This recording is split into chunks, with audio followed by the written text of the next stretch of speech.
Hello dear student, नमस्कार। नई शुरुआत चैनल में आप सभी का स्वागत है। सो गाइस, आपको पता होगा जैसा कि हमने स्टार्ट कर दिया है पॉलिटिकल साइंस कक्षा 10 की, कक्षा 10वीं की पॉलिटिकल साइंस राजनीति विज्ञान अध्याय का 4 चल रहा है, कार्बन और एवं उसके यौगिक। आज अपन देखते हैं कार्बन एवं उसके यौगिक। इसका हमने फर्स्ट पार्ट कंप्लीट करवा दिया है, जिसमें हमने पढ़ा था, यह हमारा फर्स्ट पार्ट हो गया था कार्बन के बारे में कि कार्बन की बहुत सारी चीज़ें बनी होती है। जितनी भूपट पट्टी में कार्बन की मात्रा है गाइस, वो कितनी पाई जाती है, हमने ये देखा था। कार्बन की मात्रा 2.02% पाई जाती है और वायुमंडल में 0.03 पाई जाती है। कार्बन के आबंध देखे थे हमने, कार्बन कैसा आबंध बनाता है, हमने देखा था कार्बन सहसंयोजी आबंध बनाता है। अधिकतर कार्बन, क्योंकि वो उसके पास 4 संयोजकता उसकी 4 होती है। परमाणु संख्या कार्बन का हमने देखा था कि 6 होती है, ठीक है ना। ये हमने कर लिया था, आबंधन पढ़ा था परमाणुओं का। और हमने ये भी कर लिया था कि कार्बन जो 4 उसको इलेक्ट्रॉन लेने रहते हैं, तो वो क्यों नहीं ले सकता और क्यों किसी को दे भी नहीं सकता, उसका रीज़न हमने देखा था। और इसीलिए वह सहसंयोजी आबंध बनाता है कार्बन। अब सहसंयोजी आबंध के बारे में भी हमने कहा था कि सहसंयोजी आबंध कैसे बनता है। 2 परमाणुओं के बीच इलेक्ट्रॉनिक एक युग्म की साझेदारी के द्वारा बनने वाला आबंध ही सहसंयोजी आबंध कहलाता है। मतलब 2 परमाणुओं के बीच अलग अलग 2 परमाणु होते हैं, जैसे यहाँ पे हम देख सकते हैं कार्बन के हैं और हाइड्रोजन के। 2 परमाणुओं के बीच साझेदारी के द्वारा बनता है कि मतलब जब उसको ज़रूरत पड़ेगी तो ले लेगा और जब ज़रूरत पड़ेगी तो दे देगा। तो ये साझेदारी के द्वारा जो बनता है, उसी को हमने कहा था कि वही होता है सहसंयोजी आबंध। हमने ये क्वेश्चन आंसर भी करवाए थे आपको। अब अपन को पढ़ना था कार्बन की सर्वतोमुखी प्रकृति। क्या होती है कार्बन की सर्वतोमुखी प्रकृति? विभिन्न तत्वों के गाइस, आज अपन देखते हैं इनको।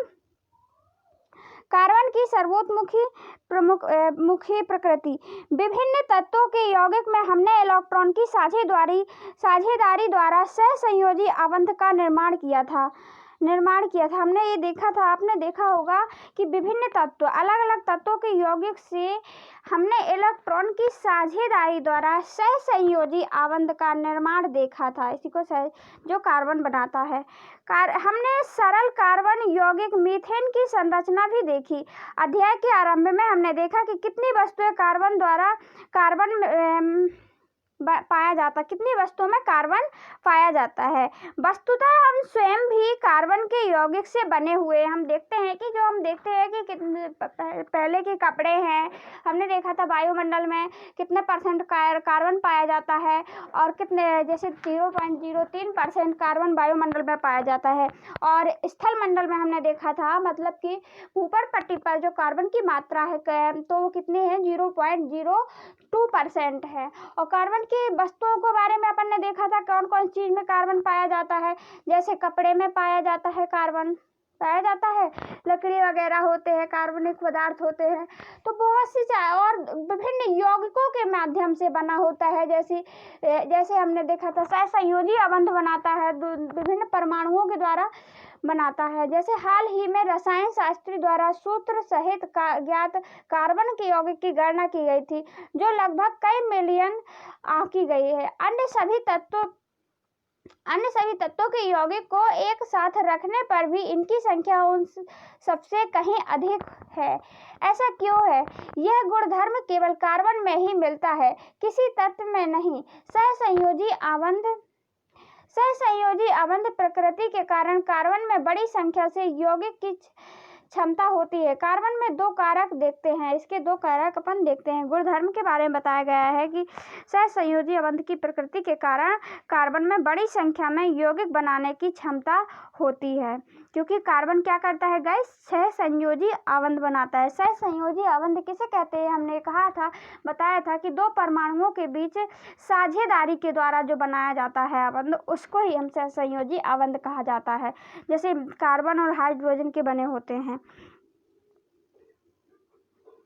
देखिए इसके हम देखते हैं इसके कारक।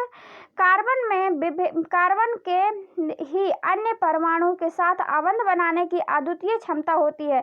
अब गाइस कार्बन से भी सहसंयोजी आबंध बना सकता है। कार्बन के द्वारा ही सहसंयोजी आबंध बना सकता है, क्योंकि इसके पास 4 इलेक्ट्रॉन होते हैं। इसको कितने की आवश्यकता होती है? 4 की और होती है। तो इस प्रकार भी सहसंयोजी आबंध बना सकता है, और जब इसको चाहिए है तो इस प्रकार भी बना सकता है। जब इसको इस वाले कार्बन को चाहिए तो इससे ले सकता है 2, और जब इसके पास तो ऑलरेडी 4 है, इसके पास भी ऑलरेडी 4 है, और इसके पास चाहिए है तो ये भी ले सकता है 4, क्योंकि इनके पास कितने होते हैं गाइस? इनके पास संयोजकता इनकी 4 होती है। मतलब कि बाह्यतम कक्षा में जो परमाणु होते हैं, बाह्यतम कक्षा मतलब बाहरी कक्षा, इसके परमाणु जिसके जो कोष होते हैं वो 2 4 होते हैं, और टोटल कितने होते हैं? परमाणु संख्या 6 होती है गाइस। तो इस अष्टक बनाने के लिए इसके 4 की जरूरत और होती है, या फिर 4 को हटा दे तो 2 बस बचे तो भी हो जाता है काम, इसका आबंध बन सकता है। लेकिन इसके लिए 4 की आवश्यकता होती है।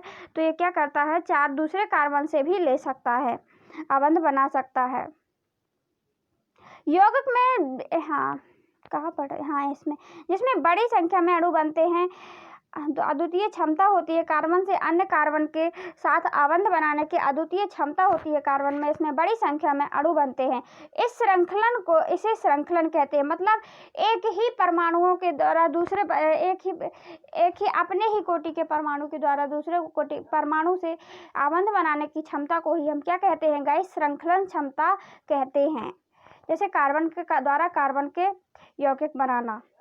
इन यौगिक में कार्बन की लंबी श्रृंखला, कार्बन के विभिन्न शाखाओं वाली श्रृंखला तथा वलय में व्यवस्थित कार्बन भी पाए जाते हैं। साथ ही कार्बन के परमाणु एक द्वि अथवा त्रि आबंध से जुड़ सकते हैं।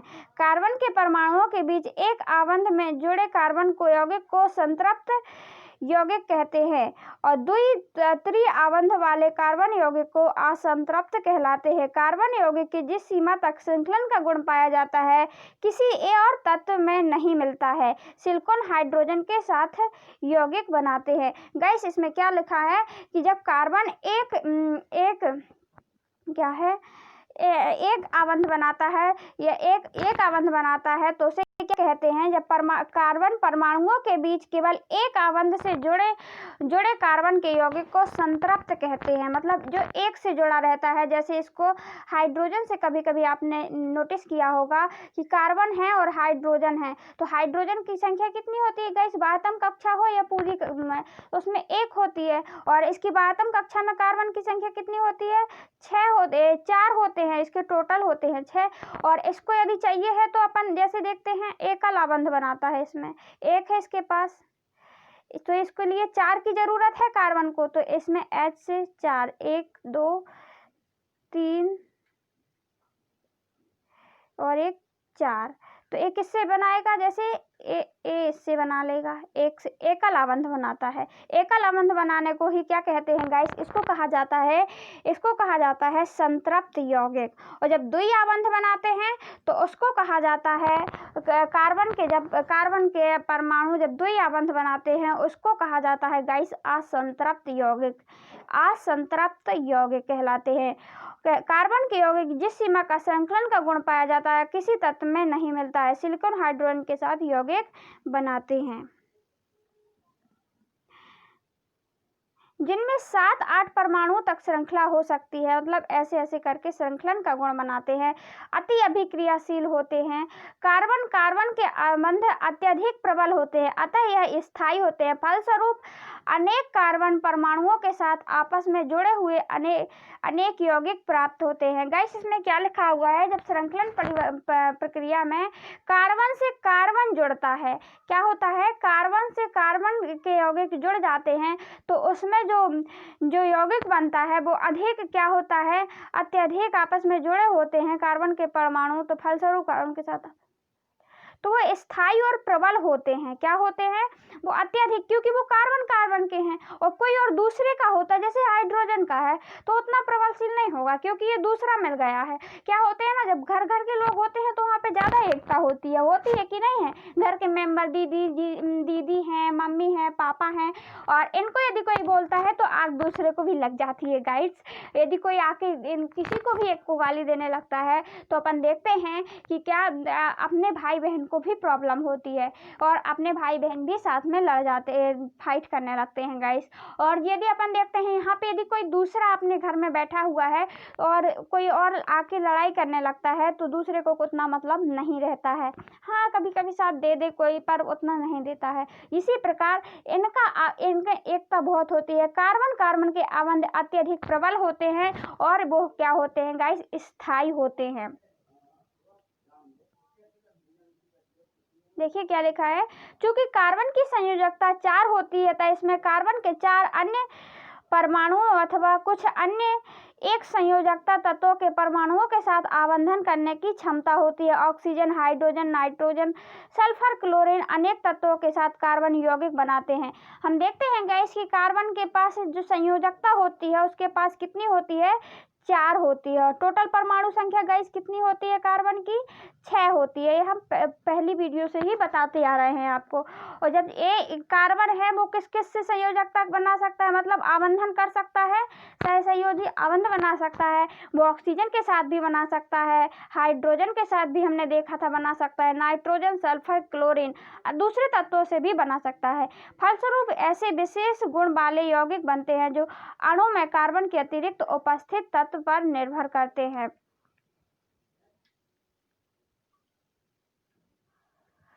अधिकतर अन्य तत्वों के साथ कार्बन द्वारा बनाए गए आबंध अत्यंत प्रबल होते हैं।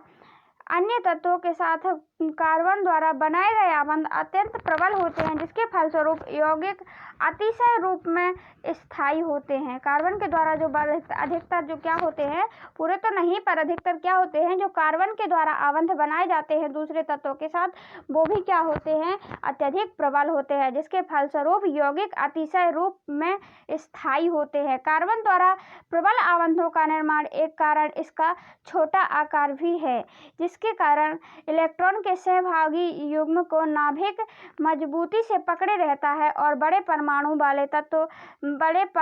तत्वों से बने आबंध की तुलना में अत्यंत दुर्बल होते हैं। इसके कारण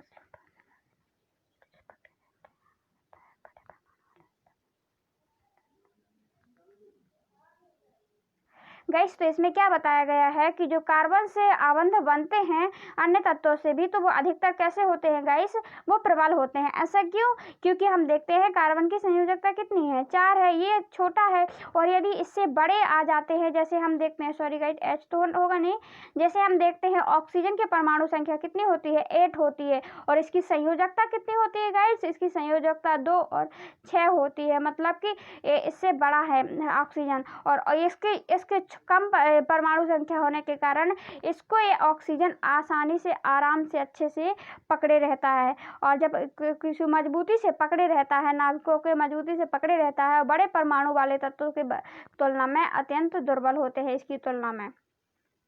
आई होप गाइस आपको समझ में आया हो। और यदि आपको समझ में आ रहा है गाइस तो प्लीज़ एक लाइक कर दें वीडियो को। इससे क्या होता है, और कमेंट करें हमारी वीडियो को, क्योंकि हमें इसी से सपोर्ट मिलता है, इसी से हमारा मोटिवेशन मिलता है गाइस।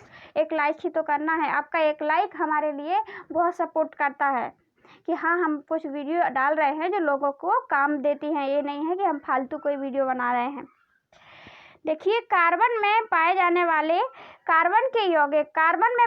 वाले 2 विशिष्ट लक्षणों, चतुसंयोजकता और श्रृंखलन, बड़ी संख्या में यौगिक का निर्माण होता है। कार्बन में 2 विशिष्ट लक्षणों वाले चतुसंयोजकता और श्रृंखलन में बड़ी संख्या में यौगिक का निर्माण करते हैं। कार्बन में संयोजकता कितनी होती है गाइस, चतुसंयोजकता होती है कि नहीं होती है। जो कार्बन है उसमें 4 संयोजकता पाई जाती है कि नहीं, वही है। अनेक यौगिक का निर्माण होता है।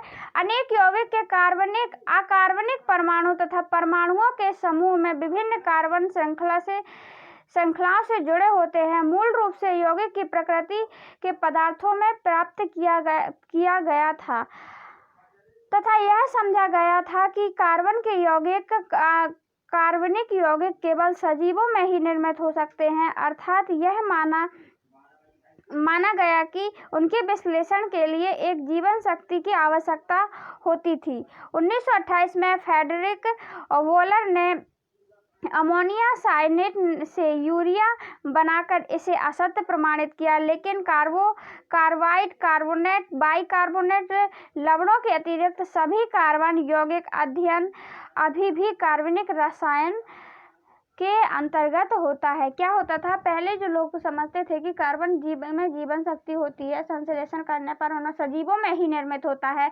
लेकिन जो 1928 में जो फ्रेडरिक वोलर आए, उन्होंने अमोनिया से यूरिया बनाकर इसे असत्य किया। उन्होंने अमोनिया से क्या बना दिया था, यूरिया। और ये कहना उचित नहीं होगा, उन्होंने कहा कि इनमें जीवन शक्ति में सजीवों में ही निर्मित होते हैं, ऐसा तो नहीं है। और क्या है, जैसे सभी कार्बनिक यौगिक का अध्ययन कभी भी कार्बनिक रसायन के अंतर्गत होता है। अब देखते हैं कार्बन के प्रकार। हमने देखा था कार्बन एक होता है संतृप्त कार्बन और दूसरा होता है असंतृप्त कार्बन। संतृप्त कार्बन और असंतृप्त कार्बन के गाइस आपको ध्यान होगा कि अभी हमने थोड़ा देर पहले बताया था क्या होता है संतृप्त कार्बन। संतृप्त कार्बन मतलब जिसमें एक ही आबंध के द्वारा परमाणु जुड़े होते हैं, उसको संतृप्त कार्बन कहते हैं। इसके भी प्रकार होते हैं। इस एक प्रकार का होता है संतृप्त कार्बन, कितने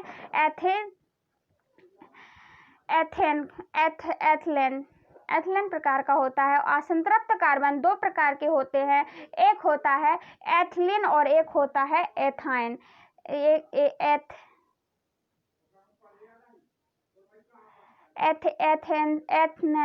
एथेनॉल होता है गाइस, और एक होता है इसमें इसका एक ही प्रकार होता है, और एथाइन का प्रकार होता है एथिलीन और एथलाइन। ये दो प्रकार के होते हैं। और असंतृप्त कार्बन कैसे बनते हैं गाइस? असंतृप्त कार्बन उसमें यौगिकों में, इसमें एथिलीन बनता है गाइस, जिसमें यौगिक में द्विआबंध होते हैं, दो आबंध से जुड़े रहते हैं, दो आबंध होते हैं, और एथलाइन में त्रिआबंध होते हैं। ये असंतृप्त कार्बन का उदाहरण है। देखिए गाइस, इसमें लिखा है कि मेथेन की संरचना को हम पहले ही समझ चुके हैं। जो मेथेन की संरचना है मतलब CH4, इसकी संरचना को हम पहले ही समझ चुके हैं कि इसमें कार्बन होता है, और कार्बन के चार क्या होते हैं, संयोजकता मतलब इलेक्ट्रॉन्स होते हैं, उनको 4 की और जरूरत होती है। तो हाइड्रोजन के कितने हैं, 4, तो अब 4 की और जरूरत होगी तो H कितने चाहिए, H की संयोजकता तो एक ही होती है, तो एक ही मिलेगा इससे, तो हमको 4 चाहिए है। H कितने चाहिए है, 4, 1 2 3 और 1 4। तो इसमें अपन इससे भी ले सकते हैं, इससे भी, तब इसकी संपूर्ण होगी। तो ये क्या है, संयोजकता एक ही है ना जिनकी। हाँ, कार्बन और हाइड्रोजन से बनने वाला अन्य यौगिक कौन सा होता है, दूसरा यौगिक कौन सा होता है गाइस, वो एथेन भी होता है। इसका सूत्र है C2H6, मतलब इसमें 2C है, और H हाइड्रोजन के 6 परमाणु है। सरल कार्बन यौगिक की संरचना प्राप्त करने के लिए सबसे पहले कार्बन के परमाणुओं को एक आबंध के द्वारा आपस में जोड़ा जाता है, फिर कार्बन की शेष संयोजकता को संतुष्ट करने के लिए हाइड्रोजन के परमाणुओं का उपयोग किया जाता है। उदाहरण के लिए एथेन की संरचना इसमें बताई गई है, एक कार्बन के आबंध के द्वारा जोड़े परमाणु। जैसे यह एक किससे जुड़ा है गाइस, एक परमाणुओं के द्वारा जुड़ा है। देखिए यहाँ पे C क्या है, कार्बन एक से जुड़ा है, ये एक का दर्शाया गया है। एक के देखिए आप यहाँ पे जो कार्बन है एथेन की बात, प्रत्येक कार्बन 3 संयोजकता असंतुष्ट करती है, अतः प्रत्येक आबंध 3 हाइड्रोजन परमाणुओं के साथ जुड़ा हुआ है। क्योंकि हमने देखा था जो एथेन का बारे में बताया गया है गाइड्स, जैसे हमने देखा था C2 लिखा है, एथेन का सूत्र क्या है, C2H6। अब C2H6 के लिए क्या है यहाँ पे, C2H6। अब C2 है तो गाइस अपन C को कितने बार लिख लेते हैं, 2 बार लिख लेते हैं, C2H6। अब H6 हैं तो अपन क्या करेंगे, इसके तो देख रहे हैं अपन कितने आबंध हैं गाइस, सी के कितने हैं, सी के देखिए 1 है, 2 है और कितना है 3 है इस वाले सी का, और यहाँ पे 4 है, ठीक है ना। इस वाले का भी ऐसा ही होगा, इसका 1 2 3 और 4, ए हो गए 4, ठीक है ना। अब हाइड्रोजन के 6 हैं, हाइड्रोजन के 6 हैं मतलब कि देखिए एक हाइड्रोजन ए है, ठीक है, हाइड्रोजन हाइड्रोजन और क्या है हाइड्रोजन, और इसमें भी हाइड्रोजन हाइड्रोजन और इसका भी हाइड्रोजन। अब इसमें सबके परमाणु संख्या को मिला देते हैं अपन, तो ए होता है किसकी संयोजकता, ए होती है इसमें एकल संयोजकता, मतलब कि चित्र में दिखाया, यही चित्र में आपके देख सकते हैं, यहाँ पे ए है ए है ए है। अब इसमें एक एक बन रहा है ना, सबसे एक बन रहा है, ए एक मिला, ए एक मिला, यहाँ से मिला, एक यहाँ से मिला, यहाँ से मिला और एक यहाँ से मिला। तो इसमें क्या बताया गया है कि कार्बन के परमाणुओं की 3 संयोजकता असंतुष्ट रहती है इसमें, अतः प्रत्येक अबंध 3 हाइड्रोजन परमाणुओं के साथ किया गया। यह निम्न प्रकार है, 3 हाइड्रोजन के परमाणु के बीच 3 हाइड्रोजन परमाणुओं से जुड़े कार्बन के परमाणु एथेन इलेक्ट्रॉन की संरचना को दर्शाया गया है। इसमें क्या एथेन की संरचना को दर्शाया गया है। इसमें 3 हाइड्रोजन के परमाणु प्रत्येक से मिल रहे हैं, देखिए गाइस ए है, इसमें एक एक से मिल रहे हैं सब।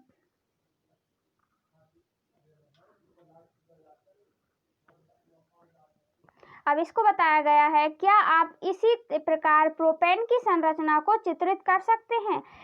इसका आणविक सूत्र है C3H8 होता है। आप देखेंगे कि सभी परमाणु की संयोजकता के बीच बने एक आबंध को संतुष्ट होती है, वह ऐसे यौगिक को संतृप्त यौगिक कहते हैं।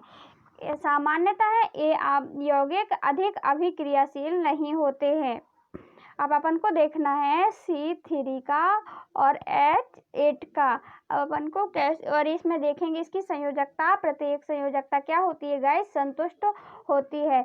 3C लिख लेंगे, 1 2 और 3, ठीक है ना। इसकी संयोग, इसमें H8 है, अब इसकी संयोजकता कितनी है कार्बन की, 1 2 3 4, 1 2 3 4, 1 2 3 4।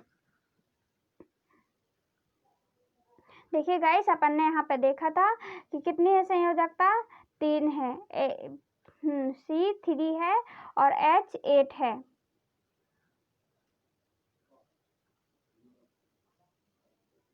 सॉरी गाइस, हाँ उसमें 3 था, आगे अपन देखते हैं अभी। किंतु कार्बन और हाइड्रोजन के अन्य यौगिक का सूत्र है, कार्बन और हाइड्रोजन के यौगिक का सूत्र है C2H4 है, इसे एथीन कहते हैं। इसको क्या कहते हैं, एथीन कहते हैं। आपको पता चल जाएगा गाइस किसे एथेन कहते हैं, किसे इथेन कहते हैं, जहाँ पे C की संख्या गाइस 1 होती है। देखिए इसे C की संख्या 2 और H4 है, एथीन कहते हैं। इस परमाणु को कैसे चित्रित कर सकते हैं, हम पहले जैसे चरणबद्ध विधि को अपनाएंगे। देखिए गाइस इसको कैसे कर सकते हैं, इसमें क्या है C2 है, दो C है, ठीक है ना, C2 है, 1 2 अपन लिखे लेते हैं। अब इसके यौगिक लिख लेते हैं, इस वाले C के 1 यौगिक, 2 पर इलेक्ट्रॉन, 3 इलेक्ट्रॉन और 4 इलेक्ट्रॉन इस वाले C का हो गया। अब देखते हैं इस वाले C के 1 2 3 4, ठीक है, इसके भी हो गए।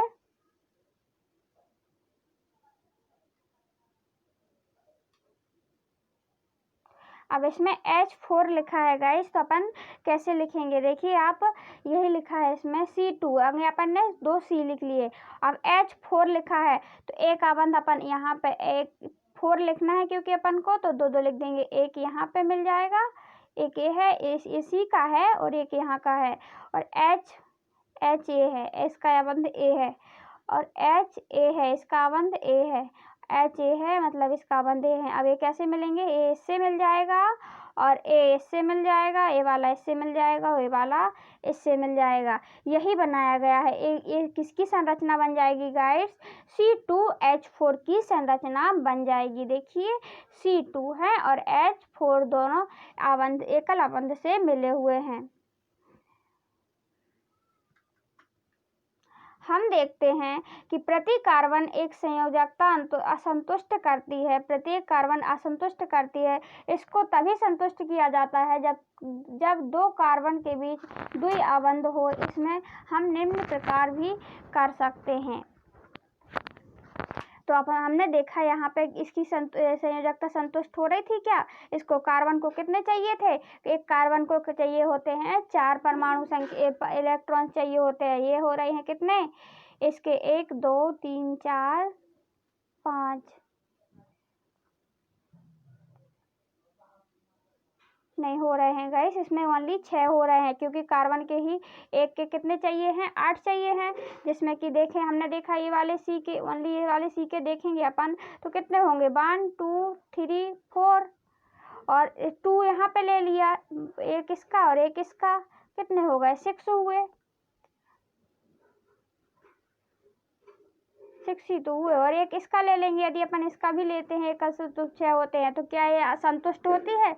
नहीं होगी, ये असंतुष्ट होती है। तो हम देखते हैं इसमें यही लिखा है इसमें, हम देखते हैं कि प्रति कार्बन की परमाणु की संयोजकता असंतुष्ट रहती है।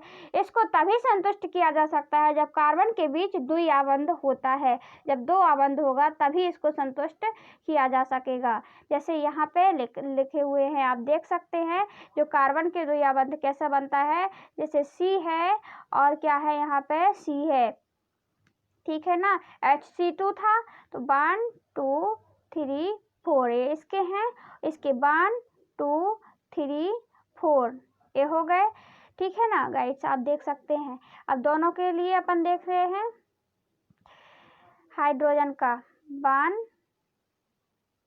और यहाँ हाइड्रोजन का 1। अब देखेंगे अपन क्या संयोजकता पूरी होती है इसकी। इसको कितने चाहिए हैं? टोटल 8 चाहिए हैं इन लोगों को और 1। तो देखें अपन, यहाँ से मिल जाएगा 1 और यहाँ से 1 2 ए वाला 3 4 4 5 देखिए 1 2 3 4 5 6 7 और इसका ए वाला और इसका ए वाला कितना हो गया? 8 हो गया इसका। अब अपन देखते हैं इसका भी, यहाँ पे 1 2 3 4 5 6 7 8 इसमें द्वि आबंध बन रहा है ना। तो आपको समझ में आ जाएगा। आई होप गाइस आपको समझ में आया होगा, और ना आए तो एक बार कमेंट बॉक्स में कमेंट करना, हम आपको फुल समझाने की कोशिश करेंगे। गाइस आप इस चित्र में भी डायग्राम में देख सकते हैं, ये क्या है यहाँ पे देखिए गाइस, ये पे C एक यहाँ पे लिखा हुआ है, एक ए है C और एक ए है C। अब इसमें कितने आबंध होते हैं गाइस? इसमें 2 आबंध बना हुआ है, क्योंकि 2 इसके लिए गए हैं और 2 इसके लिए गए हैं कार्बन के। और यहाँ पे H H H H तो कितने हो गए? ये 4 हो गए। और 2 इसके ले लिए इसको ज़रूरत पड़ी तो, और 2 इसके लिए ले लिए जब इसको ज़रूरत पड़ी तो 2 आबंध बन रहा है एथीन का कार्बन के साथ, क्योंकि यही संतुष्ट कर पाता है, तभी इसको 8 पूरे पद मिल जाते हैं। आई होप गाइस आपको समझ में आ रहा होगा। हाइड्रोजन कार्बन के यौगिक अन्य यौगिक का सूत्र C2H2 है। इसे एथाइन कहते हैं। इसे क्या कहते हैं गाइस? हाइड्रोजन कार्बन के अन्य यौगिक का सूत्र C2H2 है। इसे क्या कहते हैं? एथाइन कहते हैं। क्या आप एथाइन के इलेक्ट्रॉन की बिंदु संरचना का चित्रण कर सकते हैं? इसकी संयोजकता को संतुष्ट करने के लिए 2 कार्बन के परमाणुओं के बीच कितने आबंध आवश्यक हैं? कार्बन के परमाणुओं के बीच या इस प्रकार त्रि आबंध वाले कार्बन यौगिक को कहते हैं। कार्बन के यौगिक को कार्बनिक यौगिक कहते हैं। कार्बनिक यौगिक किसे कहते हैं गाइस? पूछ सकता है। कार्बन के परमाणुओं के बीच द्वि या त्रि आबंध बनने वाले कार्बन यौगिक को कार्बन यौगिक कहते हैं। कार्बन के बीच बन रहे हैं, ठीक है ना। कार्बन के परमाणुओं के बीच 2 आबंध बन रहे हैं या 3 आबंध बन रहे हैं, तो उसको क्या कहेंगे गाइस? उसको कहेंगे कार्बन यौगिक, क्या कहेंगे, कार्बन यौगिक। इसमें कोई और पद नहीं आ सकता है, बहुत ही इजी है, डिफाइन पूछ सकता है डेफिनेशन। तो यहाँ पे क्या बताया गया है गाइस, इसकी संरचना क्या आप बना सकते हैं, C2 है 1 2 3 4 1 2 3 4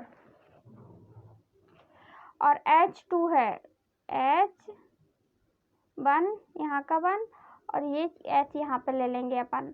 तो इसकी संयोजकता कितनी होगी,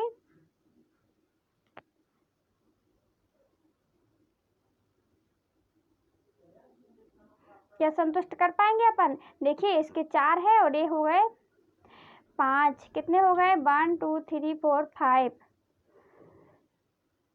6 7, यहाँ पे 8 हो जाएंगे, ये वाला तो हो सकती है।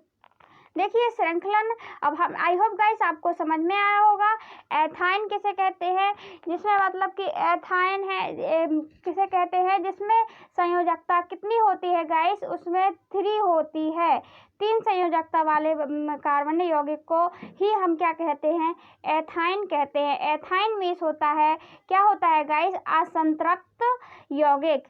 देखिए हमने यहाँ पे क्या पढ़ा, आप ध्यान एक बार रिवाइज कीजिए, क्योंकि रिवाइज हमने देखा कि संतृप्त यौगिक क्या होता है गाइस, जिसमें कि कार्बन यौगिक एकल आवंत के साथ जुड़े होते हैं। मतलब जैसे C को हमने देखा था और हाइड्रोजन के 4 परमाणु देखे थे, एक यहाँ से, एक यहाँ से 1 2, एक यहाँ का, एक यहाँ का 1 2, एक यहाँ का, और यहाँ पे 4 अणु थे, तो एक यहाँ का 1 2 3 4, एक यहाँ का और यहाँ का 4 5 6 और एक यहाँ का 7 और 8। ये क्या है, एक संतृप्त यौगिक है। इसको क्या कहते हैं गाइस, इसको कहते हैं एथेन्स कहते हैं। क्या कहते हैं, एथलेन कहते हैं। और असंतृप्त यौगिक किसे कहते हैं, जिसके आवंध 2 के साथ में जुड़े थे। हमने देखा था C2H4 के बारे में हमने देखा था कि वो किस प्रकार जुड़े थे, वो 2 आवंध के साथ में जुड़े हुए थे। उसको क्या कहते हैं गाइस, उसको कहते हैं एथिलीन। क्या कहते हैं, एथिलीन। और एथिलीन क्या होता है गाइस, एथिलीन होता है असंतृप्त यौगिक। क्यों होता है, क्योंकि उसके आवंध 2 के साथ जुड़े होते हैं। और एक होता है त्रिआवंध को एथिलाइन कहते हैं। 3 के साथ जुड़ा होगा गाइस कार्बन के यौगिक, उसको एथिलाइन कहते हैं। और एथिलाइन को असंतृप्त का ही दूसरा रूप है। मतलब संतृप्त में एथिलेन होता है, एक होता है, और इसका प्रकार एक होता है। और असंतृप्त के 2 प्रकार होते हैं, एथिलीन और एथिलाइन। आई होप गाइस आपको समझ में आ गया होगा। श्रृंखलाएं, शाखाएं और बालाएं।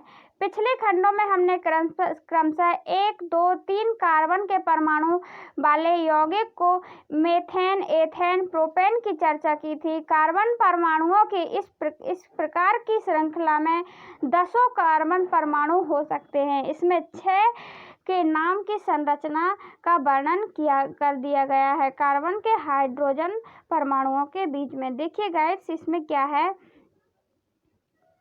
इसको क्या कहेंगे, इसी मेथेन परमाणु संख्या कितनी है गाइस, इसमें कार्बन की परमाणु संख्या, जिसमें यदि अपन 1 रखते हैं, इसमें एकल आवंध जुड़ रहा है गाइस कि नहीं जुड़ रहा है, इसमें मेथेन इसीलिए कहते हैं इसको।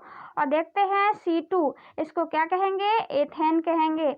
इसमें C2 की संख्या C2 है। इसमें भी हमने देखा कि यह क्या है, एकल आवंध के साथ में जुड़ा होता है। और जो एकल आवंध के साथ जुड़ा होता है गाइस, उसको हम लास्ट में N लगता है, क्या लगता है, N। और ये मेथ कैसे बोलते हैं, इसको बारे में भी हम आगे बताएंगे आपको, मेथ कैसे बना, क्योंकि यहाँ कार्बन की संख्या कितनी है, 1 है, इसीलिए इसको मेथ कहेंगे। और N क्यों लगा है, क्योंकि यह एकल आवंध बना रहा है तो मेथेन हो जाएगा, क्योंकि एथलेन कहा जाता है। क्या कहा जाता है गाइस? एक संतृप्त यौगिक को एथलेन कहा जाता है, उसी का एन लग जाता है। यहाँ पे भी देखा हमने एकल आबंध है। C2 की संरचना और H6 की संरचना हम कुछ ऐसी बनती है। C2 और H6 की संरचना A है, इस प्रकार बनती है इसकी संरचना। इसको भी हम क्या कहेंगे गाइस? एथेन कहेंगे। इसी प्रकार प्रोपेन, एक इसके जिसमें एन आएगा इस लास्ट में, वो आप समझ जाइएगा कि वो एथलेन के ही उदाहरण है। किसके? एथलेन के उदाहरण है, जिसके लास्ट में क्या आए? एन आए। और वो क्या है? एक संतृप्त यौगिक है। क्या है? संतृप्त। इसी प्रकार जैसे ethane, propane, butane, pentane, hexane, इसके 6 दिए हुए हैं। एक कैसे बनाते हैं गाइस? वो एकल आबंध बनाते हैं। आप देख सकते हैं सब में एक एक बनाए हैं, ऐसे तो नहीं बनाए साथ में, नहीं, सब एक। इसका एक लिया, इसका एक लिया, इसका एक लिया, हेक्सेन।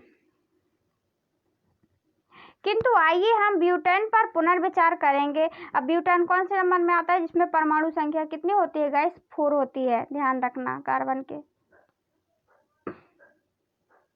देखिए हमने कहा था ना ब्यूटेन में 4 होती है। प्रोपेन में परमाणु संख्या कितनी होती है? सबसे पहले आप देख सकते हैं परमाणुओं की संख्या, यदि आप देखना है उसको मेथ बोलते हैं, जिसमें मेथ किसको बोलते हैं गाइस? एक ट्रिक के साथ आप याद कर सकते हैं मेथ किसको बोलते हैं, जिसमें, और एन लगाने का तरीका हमने बता दिया कि एन क्यों लगाएंगे, किसी में आयन भी लगाना है हमको और किसी में मैथिलीन भी लगाना है।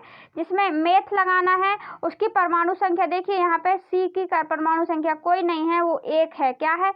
1 ही है। और यहाँ एथ लिखा है तो कितनी है परमाणु संख्या? 2 है। प्रोपेन में तीसरे नंबर में आता है प्रोप की संख्या कितनी है गाइस? वो है 3 है। और एन लगा हुआ है, मतलब कि ये एथेन का ही उदाहरण है। ब्यूटेन में परमाणु संख्या कितनी है गाइस? ब्यूटेन में आप याद रख सकते हैं 4 है। पेंटेन में 5 है, 5 से पेंटेन, ठीक है ना, देखना है आप।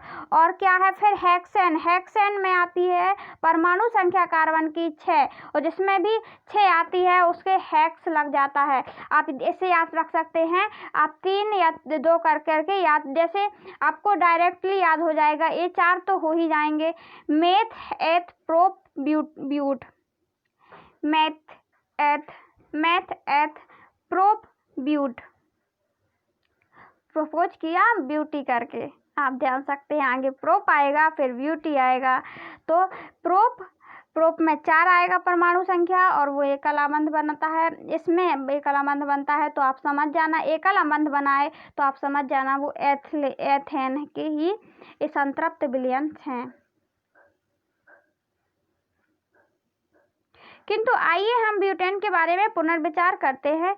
हम 4 कार्बन परमाणुओं से कंकाल बनाते हैं और हम पाते हैं, हमें पता चलता है कि 2 विभिन्न कंकाल बन सकते हैं, 2 अलग अलग कंकाल भी बन सकते हैं। कार्बन में कितनी संख्या होती है? इस बात कक्षा में हमने देखा था, वहाँ पे C4 लिखा है। कितना है? C4। अब C4 देखिए, आप ए भी बना सकते हैं, C 1 2 3 4, ठीक है ना, बन सकते हैं। और ऐसे भी आप C को लिख सकते हैं, कार्बन को लिखते हैं। 2 संभावित कंकाल बन सकते हैं इसके। अवशिष्ट संयोजकता के स्थान पर हाइड्रोजन भरने में निम्नलिखित प्राप्त होता है। अब इन सब में क्या बन रहा है हमको? हाइड्रोजन भरने में। ये ब्यूटेन की ही ऐसी संरचना है गाइस कि इसमें अलग अलग विन्यास हमको दिखाई देते हैं। संयोजकता के स्थान पर हाइड्रोजन भरने से हमें निम्नलिखित, और इसका सूत्र एक ही है, हम देखते हैं इसका सूत्र क्या है। C4 और H8 हैं। कितने हैं? इसका सूत्र एक है, देखिए यही है आपका सूत्र, आप देख सकते हैं। ब्यूटेन का सूत्र 10 है गाइस, सॉरी, C4H10।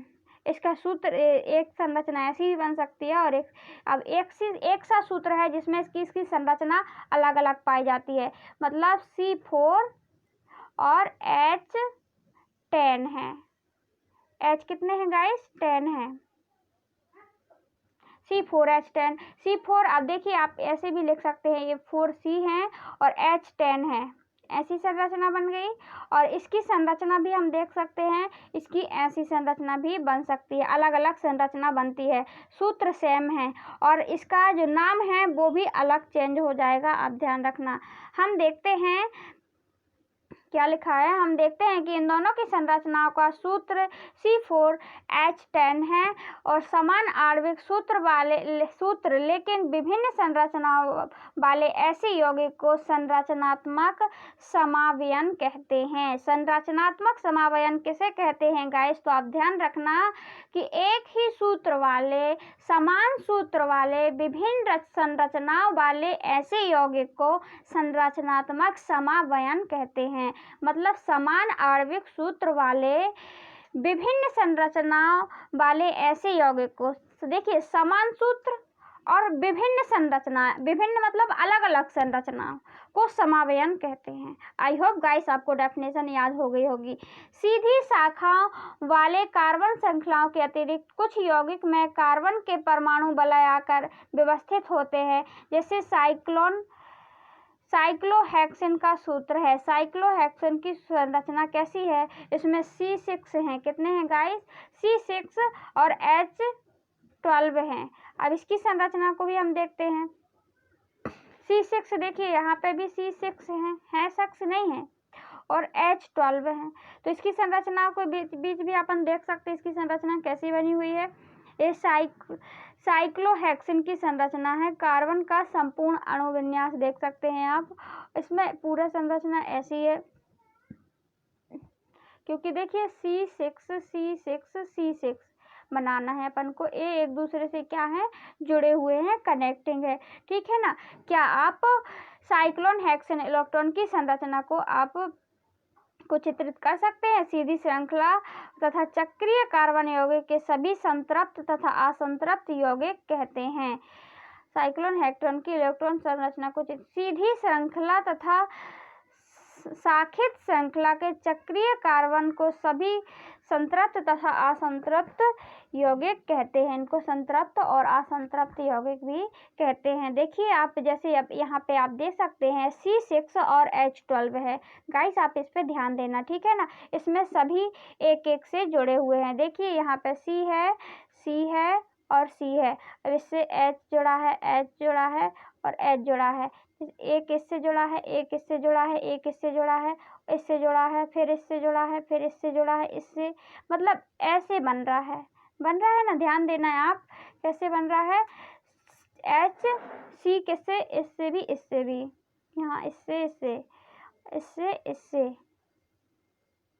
क्योंकि 12 हैं।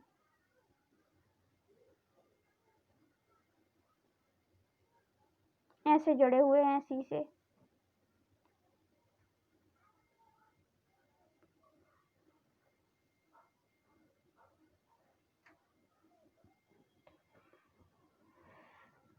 अब इसको अपन असंतृप्त यौगिक हो सकते हैं। बेंजीन की संरचना भी बना सकते हैं अपन। कैसे बना सकते हैं गाइस? इसमें यदि C6 होता और C6, बेंजीन का सूत्र क्या है? C6H6। इसकी संरचना कैसे बना सकते हैं? उसी से तो बना सकते हैं गाइस। उसमें H कितने थे? 12 थे, तो उसमें डबल बन रहा था, अपन देख रहे थे, डबल बाउंड मतलब बन रहा था, अपन देख रहे थे। ऐसे बनाते थे, कैसे? C था और इससे ऐसे H, फिर एक और किया ऐसे H, डबल जुड़े हुए थे। इसको अपन कैसे बना सकते हैं गाइस? H। अब अपन इसलिए यहाँ पे कितने हो गए थे? 1 2 3 4 5 6 7 8 9 10 11 12 हो गए थे H। अब इसमें अपन को 6 करना है, तो अपन 6 कैसे कर सकते हैं गाइस? आप ध्यान दीजिए, आप आसानी से इसको कर ले जाएंगे। इसका संरचना कैसे बनाएंगे? संरचना भी पूछी जा सकती है गाइस। देखिए अपन को ये जो ऐसा होता है तो वो सीधे अभी अपन 2 बार मिला रहे थे, अब अपन एक ही बार मिलाएंगे। क्या मिलाएंगे? एक ही बार मिलाएंगे। ए डबल बार मिल रहा था, जैसे यहाँ पे C था, अपन यहाँ डबल बार मिला रहे थे, तो H अपन 6 लिखेंगे। 1 2 3 4 5 और 6, ठीक है ना। इससे अपन ने इससे मिलाया, सॉरी गाइस, इससे मिलाया, इससे मिलाया, इससे मिलाया, इससे मिलाया, इससे और अपन इसमें सी भी बहुत सारे हैं। सी कितने हैं अपने 6 है, तो सी से ऐसे मिला देंगे। इसमें डबल बॉन्ड बन, देखिए यहाँ पे संरचना मिला सकते हैं अपन 1 2 3 4 ए डबल हो जाएंगे तो बन जाएगी। केवल कार्बन और हाइड्रोजन वाले सभी कार्बन यौगिक को हाइड्रोकार्बन कहते हैं। ये तो डेफिनेशन बहुत इजी है। हाइड्रोकार्बन किसे कहते हैं? कार्बन और हाइड्रोजन वाले सभी यौगिक, सभी कार्बन यौगिक को हाइड्रोकार्बन कहते हैं। जिसमें कार्बन भी हो, हाइड्रोजन भी हो, उसमें सभी कार्बन वाले हाइड्रोकार्बन कहते हैं।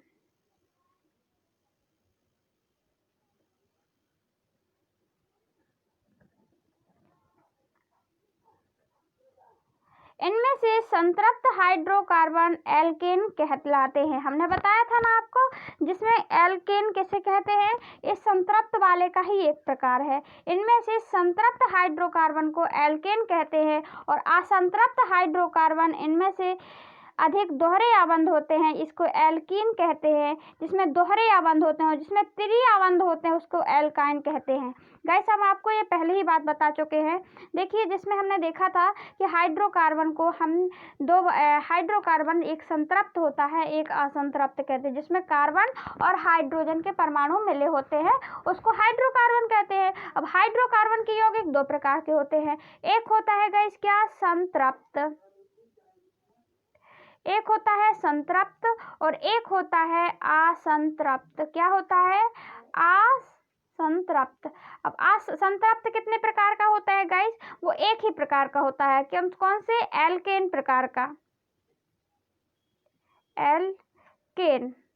और जो असंतृप्त है एल्केन, संतृप्त किसे कहते हैं? और संतृप्त उसे कहते हैं जिसमें कार्बन के यौगिक एकल आबंध बनाते हैं, जिनमें हाइड्रोकार्बन एकल आबंध बनाते हैं, मतलब सब एक से जुड़े होते हैं, एक द्वि आबंध नहीं, ऐसे द्वि आबंध नहीं बनाते हैं। जैसे हमने कार्बन को बहुत जगह देखा था ऐसे द्वि आबंध बनाता था, तो उसको द्वि आबंध नहीं बनाते हैं। ठीक है ना। अब असंतृप्त किसे कहते हैं? जिसमें 2 आबंध बनते हैं या 3 आबंध बनते हैं, उसको असंतृप्त कहते हैं। 2 प्रकार के होते हैं, एक में 2 आबंध बनते हैं, उसको द्वि आबंध वाले को क्या बोलते हैं गाइस? उसको बोलते हैं एल्कीन बोलते हैं। क्या बोलते हैं? जिसमें दोहरे आबंध बनते हैं, एल्कीन। जैसे कार्बन के 2 आबंध बन जाते हैं तो उसको एल्कीन कहेंगे, और जिसमें त्रि आबंध बनते हैं उसको एल्काइन कहते हैं। क्या?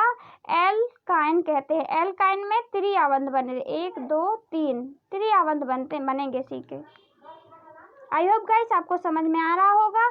यदि आपको समझ में आया कुछ गाइस तो प्लीज लाइक करें वीडियो को और दूसरों तक भी पहुंचाएं, दूसरों को भी लाभ हो। कुछ काम हित के भी करते रहना चाहिए गाइस। क्या होता है इससे? क्या होता है यदि हम दूसरों की हेल्प करेंगे तो दूसरा भी हमारी भी हेल्प करेगा। मुझसे दोस्ती करेंगे। कार्बन अत्यंत मैत्रीपूर्ण तत्व है। वो कैसा है? वो हमेशा दोस्ती के लिए भावुक रहता है। कार्बन किसी को भी हटाने की कोशिश नहीं करता है, वो सबसे दोस्ती का हाथ बढ़ाता है, दुश्मनी का नहीं। अभी तक हमने कार्बन के हाइड्रोकार्बन के यौगिक की चर्चा की है। अभी हमने देखा था कि हाइड्रोकार्बन H से हाइड्रोजन से मिलाते थे अपन, लेकिन कार्बन के अन्य तत्व जैसे हेलोजन, ऑक्सीजन, नाइट्रोजन तथा सल्फर के साथ भी आबंध बनाता है। लेकिन जो हाइड्रोजन होता है, हाइड्रोजन के यौगिक, वो हमने देखा था कि अभी तो हमने हाइड्रोकार्बन के साथ में देखा दोस्ती करते हैं इसको, लेकिन ये अन्य तत्वों से भी दोस्ती करता है। किससे? हेलोजन से भी करता है, और ऑक्सीजन से, नाइट्रोजन से, सल्फर से के साथ भी आबंध बनाता है। हाइड्रोकार्बन श्रृंखला में एक तत्व या अधिक हाइड्रोकार्बन को इस प्रकार प्रतिस्थापित करते हैं कि कार्बन की संयोजकता संतुष्ट हो जाती है।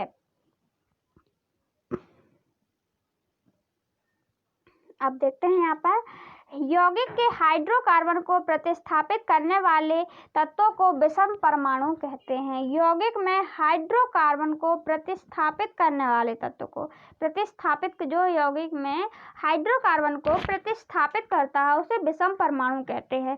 विषम परमाणु का प्रकार्यात्मक समूह में भी उपस्थित होता है। जो विषम परमाणु होता है, जो हाइड्रोजन को क्या करता है, प्रतिस्थापित करता है, उसको विषम कहते हैं, परमाणु कहते हो। विषम परमाणु क्या होता है, कुछ प्रकारात्मक में भी उपस्थित होते हैं, प्रकार्यात्मक में भी उपस्थित होते हैं, जैसे सारणी 4.3 में दिया गया है। विषम परमाणु में वे प्रकार्यात्मक समूह जिनमें यह उपस्थित होते हैं यौगिक को विशिष्ट गुण प्रदान करते हैं। जो प्रकार्यात्मक परमाणु यौगिक को विशिष्ट गुण प्रदान करते हैं। कार्बन के श्रृंखला में लंबाई प्रकृति पर निर्भर नहीं होती है, फलस्वरूप यह प्रकार्यात्मक समूह कहलाते हैं।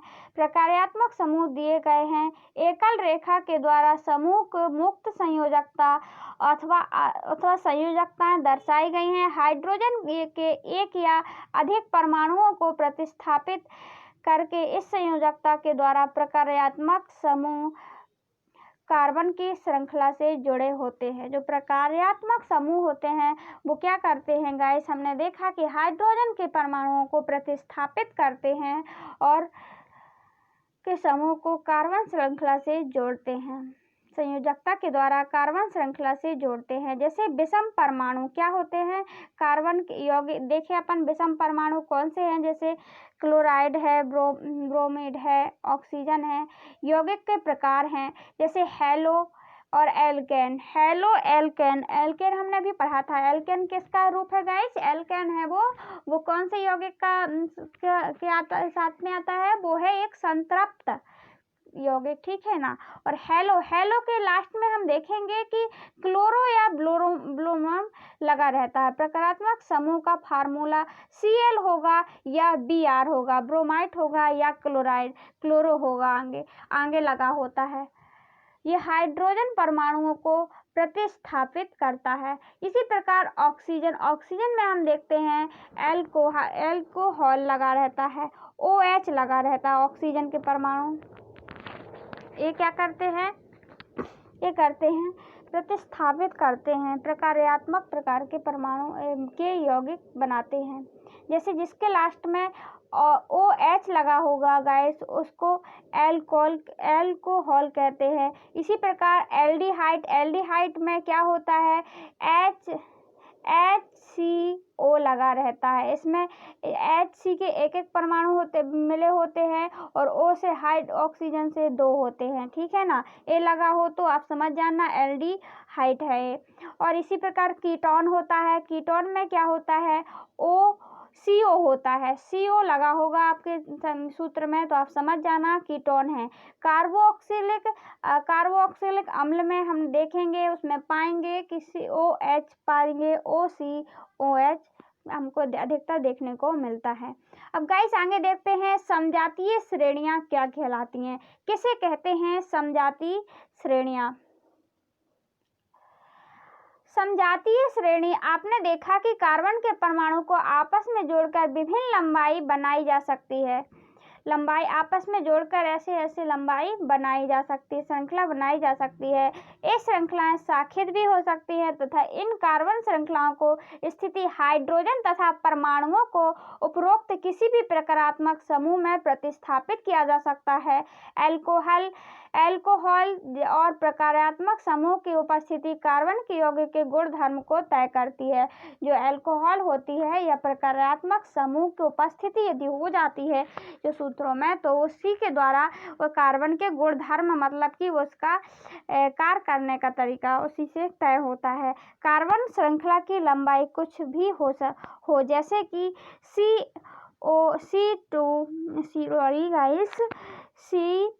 CH3OH लगा हुआ है। हमने बताया था कि OH मतलब OH लगा है, इसमें भी हम देख रहे हैं OH लगा है, इसमें भी OH लगा है। प्रकार्यात्मक मतलब ये प्रतिस्थापित हो रहा है, क्या हो रहा है, प्रकार्यात्मक समूह मिल रहा है, प्रकार्यात्मक यौगिक इसमें रासायनिक गुणधर्म अत्यधिक समान होते हैं। यौगिक की ऐसी श्रृंखला जिसमें कार्बन में श्रृंखला स्थित हाइड्रोजन एक ही प्रकार का प्रकार्यात्मक समूह प्रतिस्थापित करता है, इसे समजातीय श्रेणी कहते हैं। देखिए गाइस क्या लिखा हुआ है इसमें, समजातीय श्रेणी किसे कहते हैं, क्योंकि ये पूछ सकता है, आपको ध्यान से पढ़ना है इसको, ठीक है। देखिए क्या लिखा है, अतः यौगिक की ऐसी श्रृंखला जिसमें कार्बन श्रृंखला में स्थित हाइड्रोजन को एक ही प्रकार का प्रकार्यात्मक समूह प्रतिस्थापित करता है। मतलब कार्बन की ऐसी श्रृंखला जिसमें स्थित हाइड्रोजन का एक ही प्रकार का प्रकार्यात्मक समूह प्रतिस्थापित करता है, जिसमें प्रकार्यात्मक समूह प्रतिस्थापित करता है, उसे समजातीय श्रेणी कहते हैं।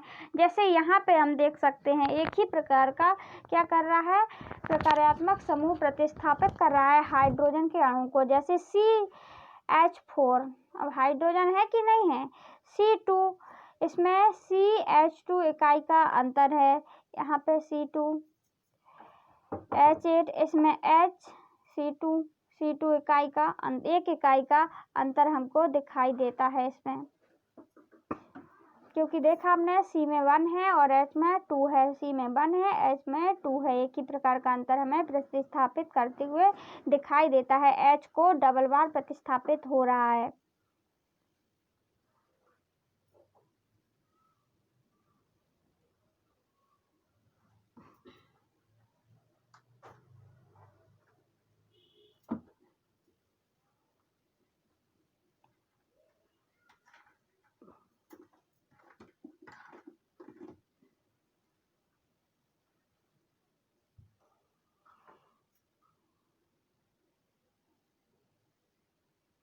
एक ही प्रकार के प्रकारात्मक समूह जिसमें प्रतिस्थापित करते हैं हाइड्रोजन को, उसी को हम क्या कहते हैं, समजातीय कहते हैं। देखते हैं गाइस, आगे चलते हैं। अगले युग्म प्रोपेन और ब्यूटेन में क्या अंतर है। प्रोटेन और ब्यूटेन, ये है प्रोपेन में क्या होता है गाइस, C3 है, ठीक है ना, और ब्यूटेन में C4 है। में क्या अंतर है, क्या आप इन युग्म के आणविक द्रव्यमानों में अंतर ज्ञात कर सकते हैं। कार्बन परमाणिक द्रव्यमान C12U है तथा हाइड्रोजन का परमाणिक द्रव्यमान 1 है, ठीक है ना। इसी प्रकार एल्कीन की समजातीय श्रेणी को देखिए। एल्कीन मतलब कि एल्कीन हमने बताया था आपको, एल्केन, एल्कीन, एल्काइन। एल्कीन है वो किसका है, असंतृप्त यौगिक है, ठीक है ना। इसका पहला सदस्य एथीन, इसमें ईन आएगा, उसमें आयन आएगा, उसमें एन आएगा। मेथेन, मेथीन और मेथाइन, इसमें एथेन, एथीन और एथाइन। एथीन का है इसलिए एथीन आया है, क्योंकि यह किसका है, एल्कीन का है। इसके बारे में हमने पहले ही 4.2.1 में अध्ययन कर चुके हैं। एथेन का सूत्र क्या है, उत्तरोत्तर सदस्य को सूत्र C3H6 C4H8 अथवा C5H10 है। क्या इनमें से भी CH2 इकाई का अंतर है।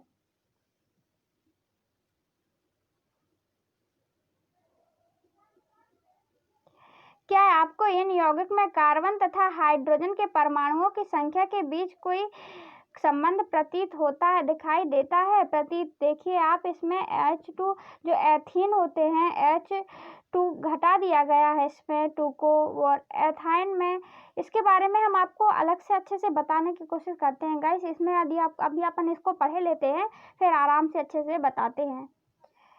क्या आपको इन यौगिक में कार्बन हाइड्रोजन के परमाणु की संख्या के बीच कोई संबंध प्रतीत है। एल्कीन का सामान्य सूत्र है, कितना है, एल्कीन का सामान्य सूत्र CnH2n के रूप में लिखा जा सकता है। यहाँ n की संख्या 2, 3, 4 है। क्या आप इसी प्रकार के एल्केनो एल्काइन का सामान्य सूत्र बना सकते हैं। बिल्कुल बना सकते हैं गाइस, हम आपको अभी सिखाते हैं। जब किसी समजातीय श्रेणी में आणविक द्रव्यमान बढ़ता है तो भौतिक गुणधर्मों में क्रमबद्धता दिखाई देती है। ऐसा इसलिए इसलिए होता है क्योंकि आणविक द्रव्यमान के बढ़ने से गलनांक क्वथनांक में वृद्धि हो जाती है। किसी विशेष विलायक में विलेयता जैसे भौतिक गुणधर्म भी इसी प्रकार क्रमबद्धता दर्शाते हैं, किंतु पूर्ण रूप से प्रकार्यात्मक समूह के द्वारा सुनिश्चित किए जाने वाले रासायनिक गुणधर्म समजातीय श्रेणी के एक समान बने रहते हैं।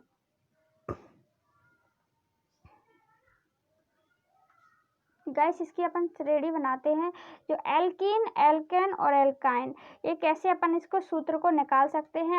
आपने यहाँ पे पढ़ा भी होगा, आपने यहाँ पे देखा कि CN क्या लिखा है, इसके सूत्र के द्वारा अपन निकाल सकते हैं एल्कीन और एल्काइन, और एल्कीन एल्केन एल्कीन एल्काइन के सूत्र को द्वारा हम निकाल सकते हैं कि वो मेथिन की परमाणु संख्या कितनी है, या सामान्य सूत्र बना सकते हैं। जैसे CN, N मतलब परमाणुओं की संख्या, अपन 2 भी ले सकते हैं। यदि 1 लेते हैं परमाणु की संख्या तो एथ पढ़ेंगे, गाइस मैथ पढ़ेंगे। यदि 2 लेते हैं परमाणु की संख्या तो एथ, और 3 लेते हैं तो प्रोप, और 4 लेते हैं गाइस तो क्या पढ़ेंगे अपन, ब्यूट पढ़ेंगे, और 5 लेते हैं तो पेंटेंट पढ़ेंगे, 6 लेते हैं तो हेक्सेस पढ़ेंगे। ये हमने ये पढ़ना आपको पहले ही सिखाया था। देखिए यहाँ परमाणुओं की संख्या सी की, N मतलब क्या होता है, N मतलब परमाणु संख्या होती है, H2N, N जितना भी लेंगे कार्बन की संख्या उसको लिख देंगे, ठीक है ना। ये क्या है, सामान्य सूत्र है इसको निकालने का। जो एथिलीन, यहाँ पे आप दिखा बनेगा नहीं, हम छोटा सा बनाएंगे, कोशिश करते हैं बनाने की। देखिए गाइस ये एथिलीन है,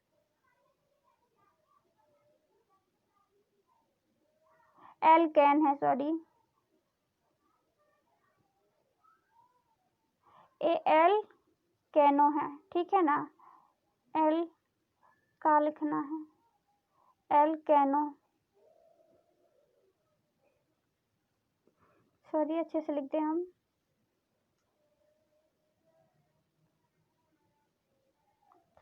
ये क्या है, एल्केनो। इसमें लिखने में प्रॉब्लम जा रही है गाइस, हम अलग से आपको समझा देंगे, ठीक है ना।